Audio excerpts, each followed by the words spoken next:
Good morning dear student. आप लोग कैसे हैं? सभी लोग ठीक होंगे।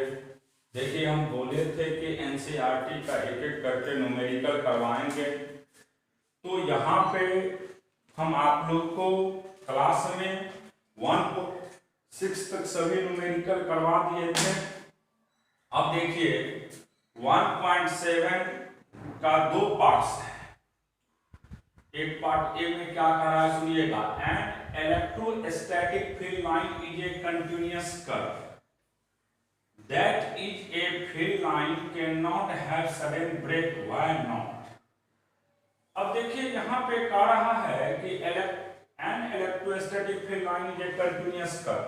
जैसे हम सिंपली समझते हैं कि अगर कोई चार्ज है और कोई दूसरा पॉइंट चार्ज होता है तो चार्ज के चलते उस पॉइंट चार्ज पे एक इलेक्ट्रिक लाइंस निकलेगा, यानी इलेक्ट्रिक लाइंस ऑफ फोर्स कैसा होता है? कंटिन्यूअस। तो देखिए इसको कैसे एक्सप्लेन करते हैं।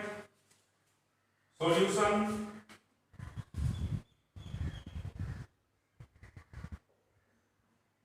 ए का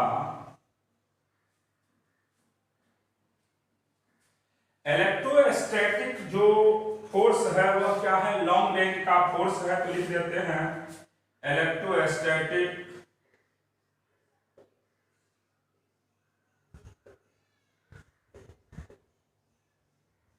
force is a long range force that is the range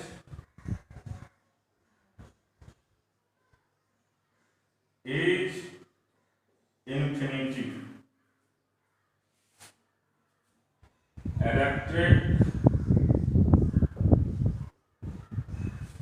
field line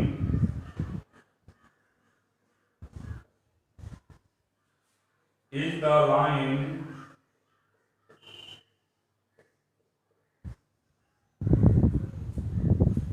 along which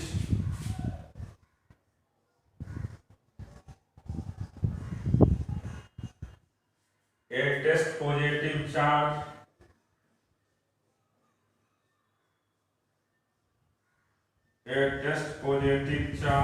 moves. Full stop. If there is sudden break, if there is sudden break in electric field line, electric field line,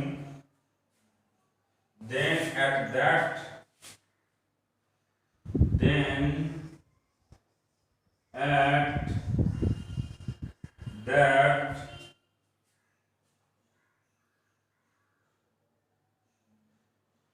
broken region there is no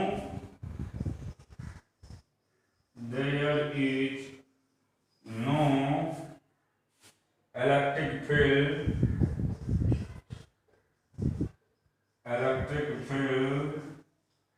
which contradicted. जैसे ही कोई break करता है तो वहां पे electric field नहीं होगा।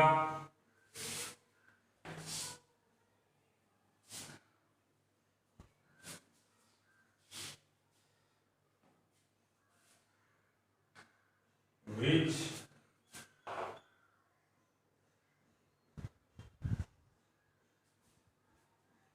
contradict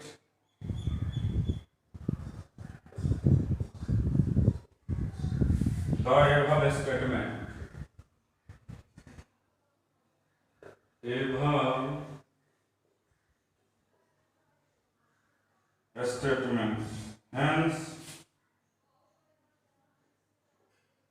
Hence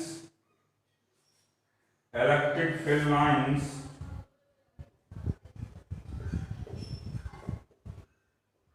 fill line is continuous curve is continuous curve। जैसे देखिए कोई चार्ज है यहाँ पे Q चार्ज और यहाँ पे कोई टेस्ट पॉजिटिव चार्ज है, तो इस चार्ज के चलते इस टेस्ट पॉजिटिव चार्ज पे एक फोर्स लगेगा और ये फोर्स कंटिन्यूअस ऐसे जाते चला जाएगा। लेकिन अगर इसी में कहीं पे एक लाइन को ब्रेक कर दिया जाए, मान लीजिए यहाँ से यहाँ तक लाइन ब्रेक हो गया है, ये ब्रोकन लाइन है, जैसे ही ब्रोकन रीजन कहिए, ब्रोकन लाइन कहिए, ब्रोकन रीजन, इधर इलेक्ट्रिक फील्ड डेवलप करेगा। यहाँ पे टेस्ट चार्ज है, यहाँ पे भी मान लीजिए कोई टेस्ट चार्ज है, तो यहाँ सब जगह होगा, यहाँ पे भी कोई टेस्ट चार्ज है होगा। लेकिन अगर ब्रोकन रीजन है तो यहाँ पे संभव नहीं है। तो आप सिंपल याद रखिएगा कि इलेक्ट्रोस्टैटिक फोर्स जो है वह लॉन्ग रेंज का फोर्स होता है, और अगर कहीं पे भी कोई पॉइंट ब्रोकन करता है तो निश्चित है वहां पे कोई भी इलेक्ट्रिक फील्ड डेवलप नहीं करेंगे। तो ये जो स्टेटमेंट है वह कंट्राडिक्ट करता है। अब इसका बी पार्ट देखिए क्या कहता है क्वेश्चन में, explain why two field line never cross each other. B part का रहा है, देखिए हमने प्रॉपर्टी पढ़ाए थे इलेक्ट्रिक लाइंस का, हमने प्रॉपर्टी पढ़ाए थे इलेक्ट्रिक लाइंस का, याद होगा आप लोग को क्या क्या उसका प्रॉपर्टी था। तो हमने आप लोग को रखाए थे कि दो इलेक्ट्रिक लाइंस कभी भी एक दूसरे को इंटरसेक्ट नहीं करता है। जैसे देखिए एक लाइन ये है, मान लीजिए एक लाइन ये है, ये P पॉइंट है। अब इस पॉइंट का टेंजेंट इधर होगा और इसका मान लीजिए इधर होता है, लेकिन ये पॉइंट P है। तो अगर हम बात करते हैं यहाँ पे एक पॉइंट मिलेगा कॉमन पॉइंट, यहाँ पे एक पॉइंट, दो लाइन है तो दो टेंजेंट होना चाहिए, लेकिन एक पॉइंट जो कट कर रहा है वहां पे सिर्फ एक ही टेंजेंट संभव है, इसलिए ये पॉसिबल नहीं है। तो लिख देते हैं electric field lines, electric field line is the line along which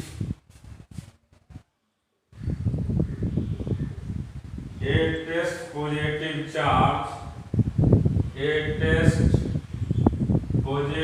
charge move if two lines are crossed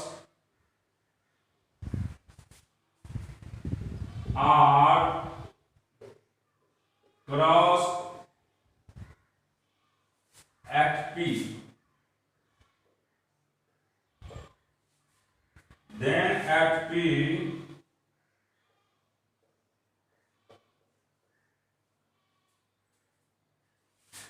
the test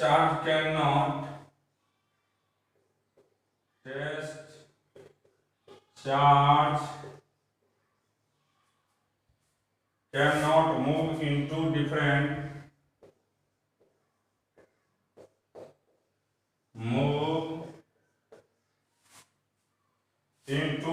direction. Two different direction.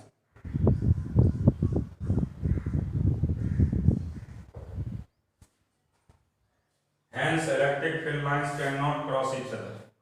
Hence, the electric field lines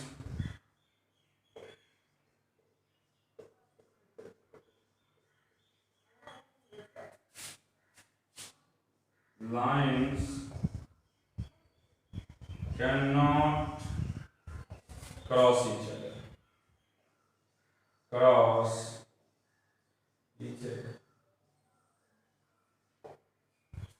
electric field line is the line along which test positive charge move. यहाँ पे simple आपको पता है कि electric line जो है हमेशा test positive charge की तरफ मूव कर रहा है। अगर दो लाइन एक पॉइंट पे कट करते हैं तो निश्चित है वह दो डिफरेंट डायरेक्शन में जाना चाहिए, ऐसा नहीं होता है, इसीलिए ये संभव नहीं है। अब नेक्स्ट क्वेश्चन देखिए 1.8।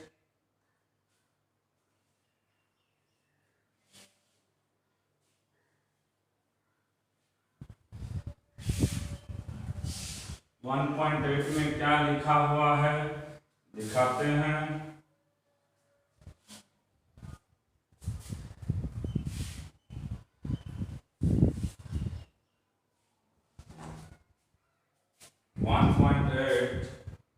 क्वेश्चन है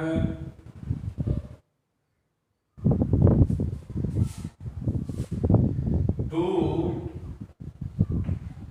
पॉइंट चार्जेस QA बराबर +3 माइक्रोकूलम एंड QB बराबर -3 माइक्रोकूलम आर लोकेटेड 20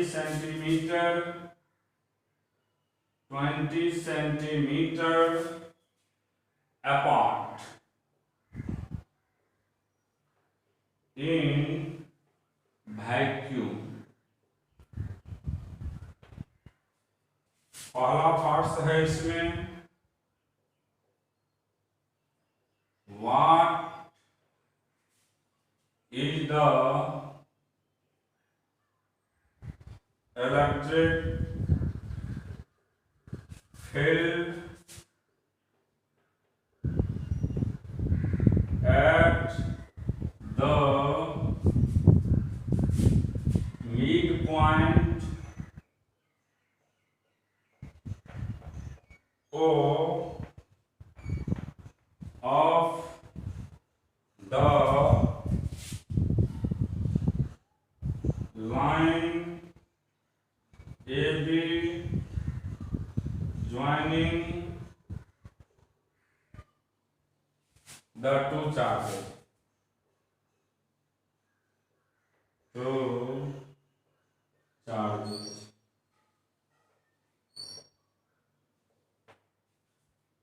B में if a negative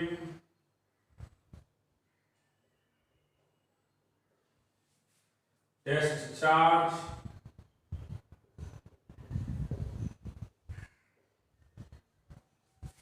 of magnitude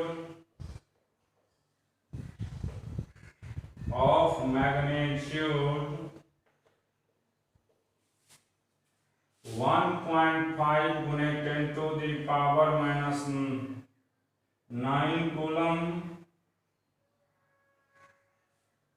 is placed at this point, is placed at this point। What is the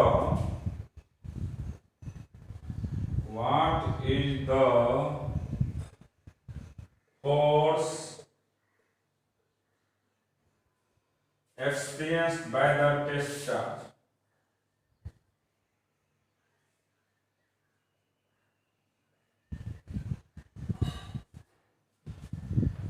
By the test charge। एक बार question को आप लोग पढ़िए। दिया दिया है 2 point charges QA 3 microcoulomb. QA कितना है बाबू 3 माइक्रोकूलम, QB का वैल्यू -3 माइक्रोकूलम दिया हुआ है, located 20 centimetre apart in vacuum. What is the electric field at the mid point? What is the electric field at the midpoint O of the line joining AB the two charges? अब देखिए सबसे पहले आप लोग करिएगा क्या, जो कर रहा है वही करिए। A और B दो पॉइंट ले लीजिएगा, चार्ज दिखाइए, उसके बाद AB लाइन को मिला दीजिएगा। देखिए कैसे बनाते हैं हम लोग। कोई क्वेश्चन अगर दिया रहता है, NCERT का सभी क्वेश्चन है 12th के लिए, फिर टारगेट के लिए भी पढ़ाएंगे। तो देखिए आपके पास 2 पॉइंट चार्ज है,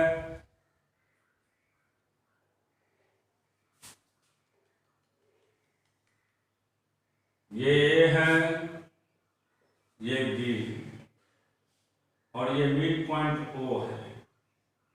QA का वैल्यू दिया हुआ है आपके पास 3 माइक्रोकूलम और QB दिया हुआ है -3 माइक्रोकूलम। अब इसके बीच का सेपरेशन टोटल दिया हुआ है आपके पास 20 सेंटीमीटर 0.2 मीटर। मिड पॉइंट पे इलेक्ट्रिक फील्ड निकालना है, तो यहाँ पे यूनिट पॉजिटिव चार्ज देंगे। ये डिस्टेंस हो गया आपका 0.1 मीटर और ये भी हो जाएगा 0.1 मीटर। अब देखिए सबसे पहले इलेक्ट्रिक फील्ड निकालना है, इसका नेचर प्लस इसका भी नेचर प्लस, तो इधर होगा ये होगा, इसका नेचर प्लस इसका माइनस अपने तरफ अट्रैक्ट करेगा, तो ये EB होगा। अब देखिए नेट इलेक्ट्रिक फील्ड की बात करेंगे। E नेट सेम डायरेक्शन में है तो जुट जाएगा, EA प्लस EB दोनों एक ही डायरेक्शन में, तो वेक्टर सम के जैसे जुड़ जाएंगे, लेकिन बीच का एंगल 0 डिग्री है तो ये प्लस EB होगा। अब देखिए आप लोग जैसे इसका बात करते हैं EA, तो QA by 4 pi epsilon naught, बीच का सेपरेशन 0.1 का होल स्क्वायर, फिर QB मॉड में लेते हैं 4 पाई एप्सिलॉन नॉट, बीच का सेपरेशन 0.1 का होल स्क्वायर, 9 गुने 10 टू दी पावर 9। QA का वैल्यू मेरे पास दे दिया है 3 माइक्रोकूलम, तो 3 गुने 10 to the power -6 upon 10 to the power -1 का स्क्वायर प्लस 9 गुने 10 to the power 9 plus into 3 गुने 10 to the power -6 upon 10 to the power -1 का होल स्क्वायर। जब इसको कैलकुलेट करिएगा तो इसका वैल्यू निकलेगा 2.7 गुने 10 टू दी पावर 6 न्यूटन पर कूलम, फिर इसका भी 2.7 गुने 10 टू दी पावर 6 न्यूटन पर कूलम। ई नेट की बात करिएगा 5.4 गुने 10 टू दी पावर 6 न्यूटन पर कूलम along B। ये किसके तरफ होगा? B के तरफ। देख ही रहे कि दोनों का डायरेक्शन एक ही तरफ है और नेट डायरेक्शन किधर है? B के तरफ। तो ये निकल गया आपको A। अब आपको निकालना है फोर्स का वैल्यू। तो आप जानते हैं फोर्स बराबर Q इंटू E होता है। जैसे ही हम फोर्स की बात करते हैं, फोर्स का simple value Q into E होता है, उस आधार से हम लोग निकाल देंगे फोर्स का भी वैल्यू। तो देखिए फोर्स बी पार्ट में फोर्स की बात कर रहा है, तो फोर्स बराबर सिंपल होता है Q इंटू E। तो Q हो गया आपके पास -1.5 गुने 10 टू दी पावर माइनस 9, आई का वैल्यू 5.4 इंटू 10⁶।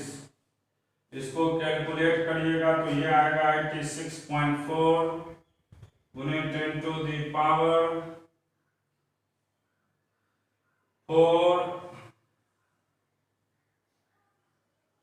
न्यूटन। फोर्स का भी डायरेक्शन किसके अलॉन्ग होगा? The direction of F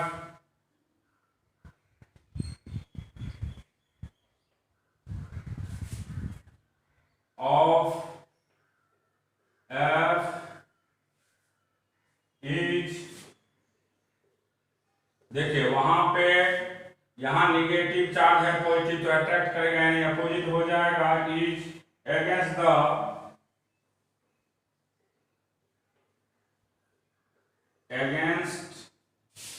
the direction of E, direction of E, और F is along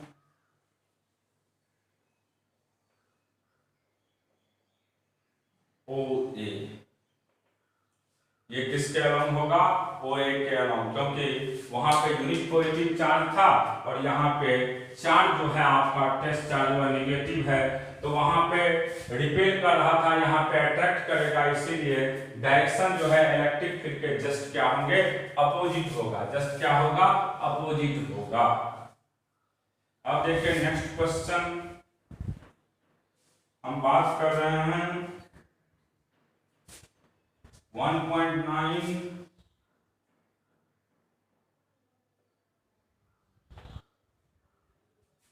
A system of force F, sorry, a system has two charges QA बराबर 2.5 गुने 10⁻⁻7 coulomb and QB बराबर -2.5 गुने 10⁻⁻7 coulomb, located at point A 0, 0, -15 centimetre and B 0, 0 +15 centimetre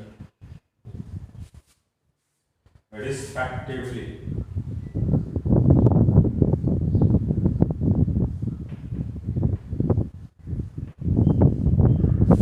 What are the total charge? What are the total charge?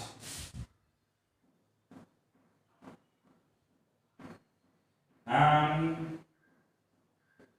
electric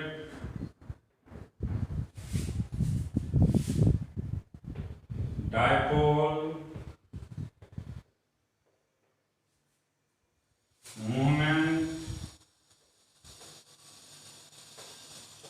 of the system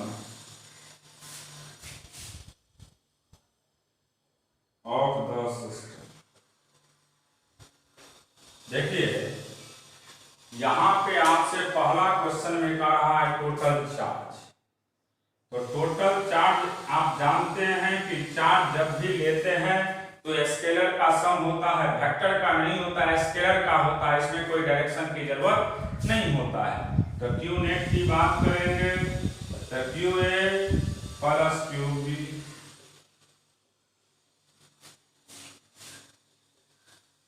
2.5 गुने 10 to the power -7 plus और minus 2.5 गुने 10 to the power -7। तो net value क्या हो जाएगा आपको 0। तो total charge की बात करेंगे तो निश्चित इसका वैल्यू क्या हो जाएगा 0। अब देखिए हमें निकालना है इलेक्ट्रिक डायपोल। तो आप जानते हैं डायपोल मूवमेंट के विषय में, जब दो इक्वल एंड अपोजिट चार्ज बहुत कम डिस्टेंस से सेपरेट होता है तो निश्चित वहां पे डायपोल मूवमेंट एग्जिस्ट करते हैं। हमने डिफिनेशन में लिखा है। तो यहाँ पे मान लीजिए ये जेड एक्सिस को रिप्रेजेंट करता है।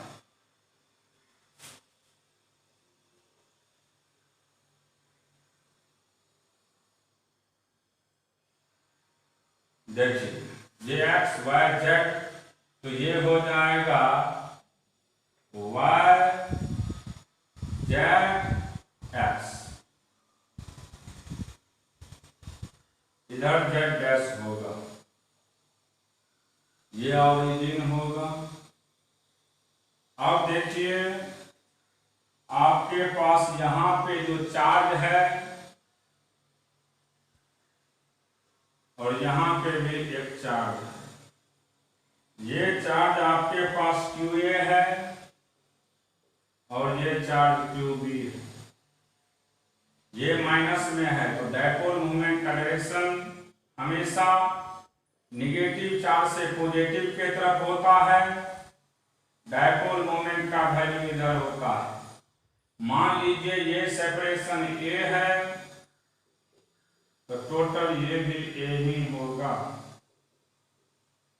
तो P का वैल्यू आप जानते हैं डायपोल मोमेंट का, Q इंटू बीच का सेपरेशन तो 2A, Q इंटू बीच का सेपरेशन 2A। अब देखिए आपके पास Q का वैल्यू दे चुका है 2.5 गुने 10 to the power -7 into 2 into 0.15 से 15 सेंटीमीटर, तो 0.75 गुने 10 to the power -7 coulomb from negative charge to positive. From direction जो लीजिएगा from -Q to +Q, -Q से +Q यानी B से A के तरफ होगा इसका डायरेक्शन। तो सिंपल याद रखिएगा कि अगर किसी भी सिस्टम में नेट चार्ज का वैल्यू 0 होता है तो वहां पे निश्चित क्या डेवलप करता है, डायपोल मूवमेंट डेवलप करते हैं। और डायपोल मूवमेंट का डायरेक्शन हमेशा निगेटिव चार्ज से पॉजिटिव चार्ज के तरफ होता है। क्या होता है, निगेटिव चार्ज से पॉजिटिव चार्ज के तरफ होता है। तो ये था डायपोल मूवमेंट की बात कर रहे थे। नेक्स्ट क्वेश्चन देखिए 1.10 an electric dipole, an electric dipole with dipole moment,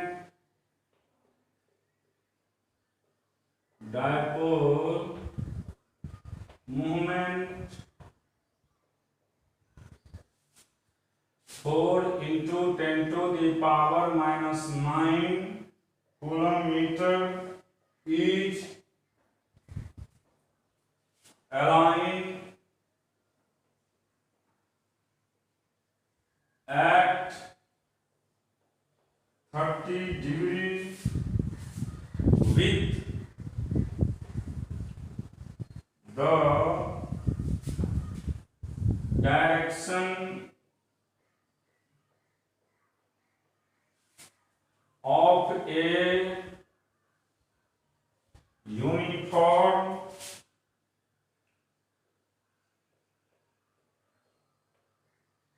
uniform electric field, electric field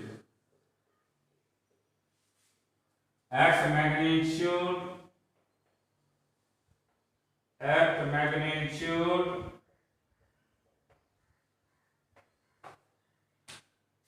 5 × 10⁴ Newton per coulomb. Calculate the magnitude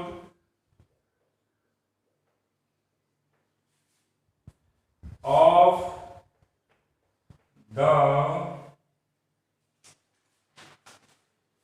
torque acting on the dipole.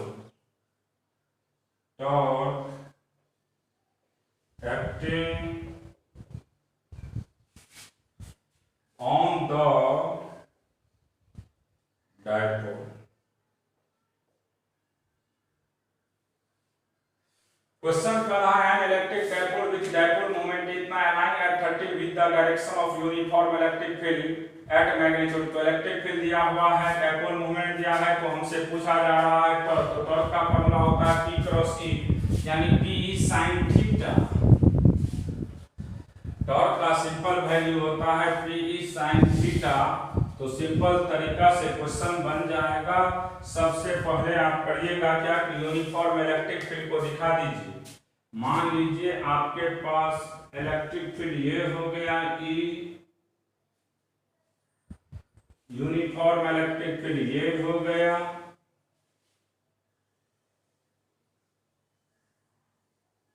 अब देखिए आपके पास डाइपोल मूवमेंट कर रहा है। तो एक यहां पे चार्ज मान लीजिए, दूसरा चार्ज यहां पे, ये 30 डिग्री का एंगल है। ये आपके पास -q चार्ज है और ये +q चार्ज है। डाइपोल मोमेंट का डायरेक्शन हमेशा निगेटिव चार्ज से पॉजिटिव चार्ज की तरफ होता है। तो आप सिंपल जानते हैं, यहाँ पे टॉर्क की बात करिएगा तो टॉर्क का सिंपल वैल्यू होता है P क्रॉस E। जब मैग्नीट्यूड की बात करेंगे तो सीधा होगा P E sin थीटा, और थीटा के बदले 30 डिग्री है। अब देखिए टॉर्क का सिंपल वैल्यू होगा, P आपके पास दे चुका है 4 × 10⁻⁹ 5 × 10⁴, 30 का वैल्यू 1/2 होता है, तो इसका वैल्यू होगा 10⁻⁴ न्यूटन मीटर। ये टॉर्क निकल गया। अब देखिए नेक्स्ट क्वेश्चन। नेक्स्ट क्या करा, टॉर्क निकालना सीख गए। टॉर्क का सिंपल वैल्यू होता है, सब बोर्ड में पूछे जाते हैं। टॉर्क बराबर P क्रॉस E होता है यानी P sin थीटा होता है। इस तरीका से हम पुट करके बना देंगे। अब देखिए आप लोग नेक्स्ट क्वेश्चन 1.11 11 नंबर का question. A polythene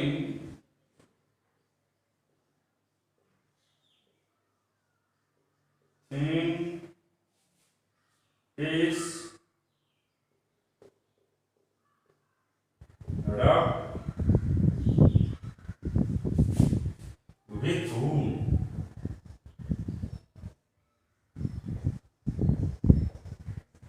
Is found to have a negative charge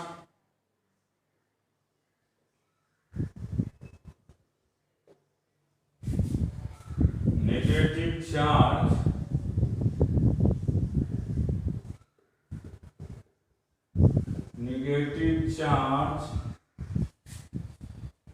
of 3 × 10⁻⁷ coulomb. ये में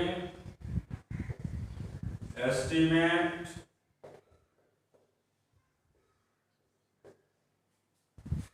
the number of electron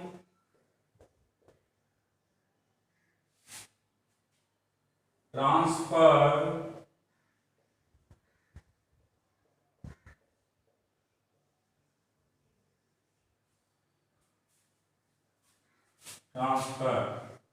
B में is there a transfer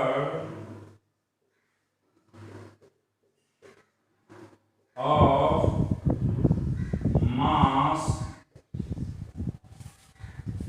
from wool to polythene।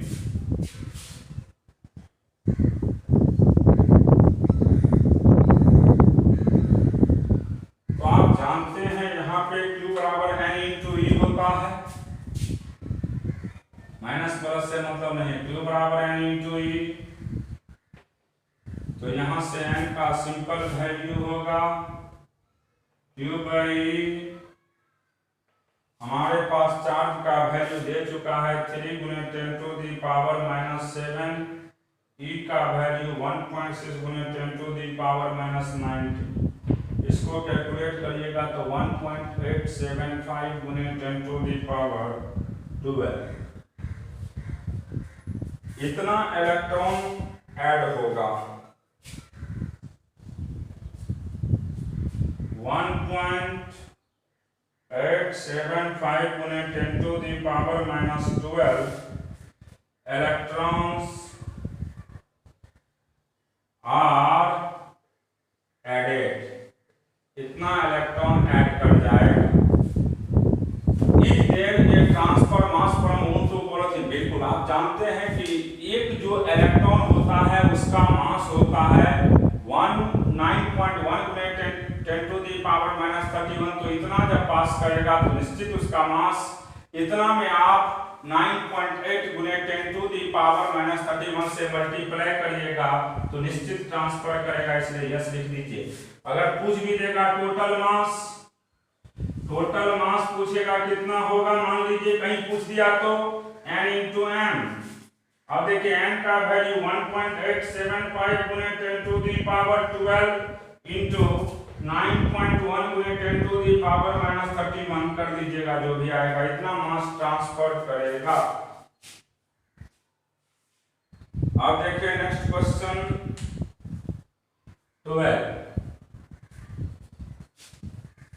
12 question क्या कर रहा है, थोड़ा देखिए हुआ क्या कि बुक नहीं है यहाँ पे, इसलिए हमें हर क्वेश्चन को लिख करके करना पड़ता है। बुक पटना में ही है, घर पे नहीं है, जिस वजह से थोड़ा सा हमें भी परेशानी हो रहा है लिखाने और समझाने में बहुत सारे न्यूमेरिकल को, क्योंकि बिना लिखे तो आप लोग बहुत ऐसे बच्चे हैं जो कि बुक लेकर के नहीं गए हैं, जिस वजह से थोड़ा सा परेशानी होता है। ठीक है, हम आज यहीं तक सॉल्व करके फिर अगले दिन सॉल्व करेंगे। इसके आगे जितना क्वेश्चन बताया गया है सभी क्वेश्चन को बढ़िया से पढ़ करके उसके बाद यानी कल थ्योरी फिर परसों न्यूमेरिकल करवाएंगे।